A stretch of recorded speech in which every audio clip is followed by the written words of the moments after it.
Hello दोस्त, arts division 0.1 में आपका स्वागत है। और आज मैं आपको जो बताने जा रहा हूँ वो है सिंधु सभ्यता, यानी भारत की सबसे प्राचीन सभ्यता, जिसके बारे में आज आप जानने जा रहे हैं। इससे जुड़ी जानकारी आपको हम विस्तार पूर्वक देंगे। ठीक है, आप मेरा हर एक वीडियो देखिएगा हड़प्पा से जुड़ी, क्योंकि इसमें बेहतर सवाल भी खड़े होंगे, ऑब्जेक्टिव सवाल से लेकर सब्जेक्टिव सवाल तक। ठीक है, अब सवाल आता है कि सिंधु सभ्यता जो है वो हमारे भारत की क्या है, सबसे प्राचीन सभ्यता है। सभ्यता शब्द किससे बना है? अगर कोई पूछे कि सभ्यता शब्द किससे बना है तो बोलिएगा सभ्यता शब्द सभ्य से बना है, जिसका मतलब होता है व्यवहार, रहन सहन और संस्कृति।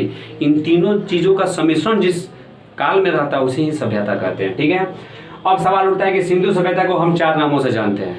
ठीक है, जिस तरह आपका भी 2 नाम होता है उसी प्रकार इस सभ्यता का भी 4 नाम है। ठीक है, हड़प्पा सभ्यता, सिंधु सभ्यता, कांस्ययुगीन सभ्यता और नगरीय सभ्यता। अब सवाल उठता है कि सिंधु सभ्यता को हड़प्पा सभ्यता क्यों कहा गया? ठीक है, तो सिंधु सभ्यता की जब खुदाई शुरू हुई तो सबसे पहले जो जगह या जो स्थल हमें पता चला वो कौन था? हड़प्पा। इसलिए इसका नाम क्या पड़ गया? हड़प्पा सभ्यता। यानी जब पहली बार खुदाई हुई तो जो जगह मिला वो कौन जगह था? हड़प्पा। इसीलिए इसका नाम क्या पड़ गया? हड़प्पा। एग्जाम्पल में ले लीजिए, अगर हमारे घर में अगर बड़ा भाई हो चाहे बड़ी बहन हो, उसी के नाम से मम्मी पापा को संबोधित किया जाता है, क्योंकि पहली बार औरत को और मर्द को माता पिता का सौभाग्य उन्हीं बच्चों से मिला रहता है। उसी प्रकार जब पहली बार यह जगह मिला तो इससे यह पता चला कि यह एक सभ्यता यानी हड़प्पा सभ्यता है। अब सवाल आता है कि जब आपने हमको सिंधु सभ्यता का मतलब हड़प्पा सभ्यता समझा दिया तो फिर इसे सिंधु सभ्यता क्यों कहते हैं? एक सवाल दूसरा खड़ा हुआ।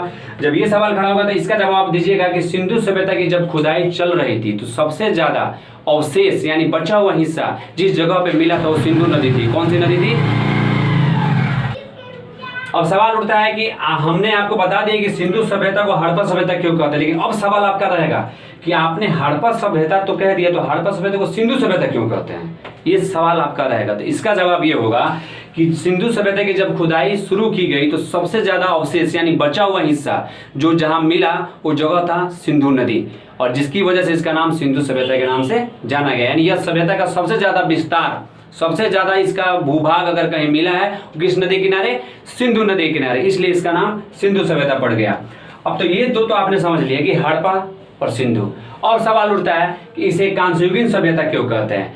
कांस्ययुगीन यानी कांसा धातु का उपयोग मानव ने जिस सभ्यता में किया था उसे कांस्ययुगीन सभ्यता कहते हैं। ठीक है, तो सिंधु सभ्यता की जब खुदाई के दौरान कुछ अवशेष मिले, कुछ वस्तुएं हमें प्राप्त हुई, जैसे कुछ मूर्तियां जो कांसे की बनी थी, और ये कांसा धातु जो है तांबा और टीन को मिला के बनाया जाता है। ठीक है, तो इससे लिए इसको कांस्ययुगीन सभ्यता के नाम से जानते हैं। कोई पूछे कि कांस्ययुगीन सभ्यता के नाम से सिंधु सभ्यता को क्यों जानते हैं, तो आप बोलिएगा कि सिंधु सभ्यता में जब खुदाई शुरू हुई तो सबसे ज्यादा कांसा धातु के मूर्ति और वस्तुएं प्राप्त हुई, इसलिए इसे कांस्ययुगीन सभ्यता के नाम से जानते हैं।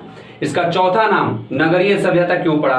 तो सिंधु सभ्यता की जब खुदाई हुई तो हमें वहां पे नगरों का विकास ज्यादा मिला। यानी देखा जाए तो सिंधु सभ्यता का सर्वांगीण विकास यानी सर्वश्रेष्ठ प्रणाली वहां की थी वो था नगर नियोजन यानी नगरों का विकास, इसलिए इसे नगरीय सभ्यता के नाम से हम जानते हैं। जिसमें हड़प्पा, मोहनजोदड़ो, धौलावीरा, कालीबंगन, बहुत ऐसे शहर के नाम आते हैं जो बहुत बड़े बड़े थे और बड़े ही सुनियोजित थे।